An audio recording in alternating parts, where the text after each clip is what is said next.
Welcome back for another edition of UWA's Tiger Paws. I'm Caleb Walters. And I'm Callie Murphy. Coming up, we will recap the busy sports weekend. But first, this week, the Julia S. Tutwiler College of Education will play host to UWA's annual Early Childhood Education Conference.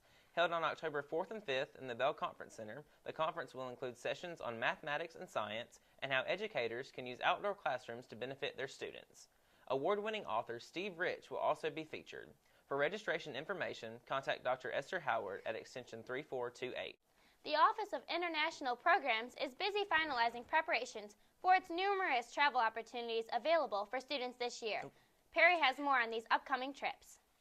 I'm Perry Dunkling from Studio 96, and today I'm going to talk with Ms. Connie Marine about the upcoming trips for the international students here at University of West Alabama. Part of the mission of the international programs is to introduce students to American life, and travel is one of the best ways to educate yourself.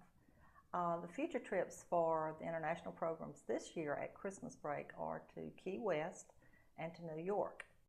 Key West is going to be to see the southernmost point of the United States, to tour Mallory Square and see the sunset there, to visit a number of literary sites, Hemingway's home, perhaps go out to Dry-Tortugas Fort and see historical sites.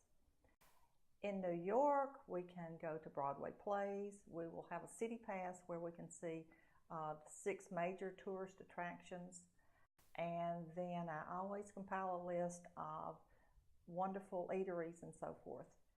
This year, we're encouraging students to participate in what is called an ethnic noshing. And in this way, we have a guide who teaches at New York University come in and take us on a guided tour around the city and tell us about the food brought in by the immigrants and let us sample all of those. That is one of the things that I am really looking forward to. That sounds like great trips, and I don't know about you guys, but I wouldn't mind taking one myself. Again, this is Perry Dunkling from Studio 96. Now back to Caleb and Callie. In other news, students at UWA's campus school got to experience Grandparents' Day on Thursday. The Johnny Appleseed themed event took place at 10 a.m. and the kids sang songs celebrating their grandparents. The grandparents were given an apple and were invited to browse the campus school's semi-annual book fair to close out the day.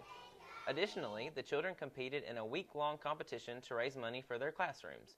Miss Kim's 3-year-old class won the competition, raising more than $150 to purchase books. Those interested in a free flu shot or learning more about body fat composition, BMI, blood pressure, or STDs should attend this week's health fair. The event will be held in the Bell Conference Center from 8 a.m. to 2 p.m., and it is open to everyone. Last week was busy for Tiger Athletics. The UWA football team remained undefeated in the GSC with a decisive victory over Concordia on Thursday, 71-14. UWA volleyball faced tough home matches against Valdosta, Union, and Christian Brothers, bringing their overall record to 8-5, and women's soccer defeated West Georgia 1-0. This week, football faces conference rival Delta State on Thursday night in Tiger Stadium, and women's soccer will play a home match on Friday evening. It seems like fall temperatures are starting to set in. Let's go to Christy to see if they're here to stay. The weather this week will be in the low 80s with scattered thunderstorms Wednesday and isolated showers on Thursday. The weekend will consist of scattered thunderstorms coming in on Saturday and Sunday, so keep an umbrella handy if you want to stay dry. Thank you, Christy. Sounds like we may be dodging rain at this week's football game. That's a wrap for this week's Tiger Paws. Don't miss out on all the campus activities this week. Have a great week, everybody.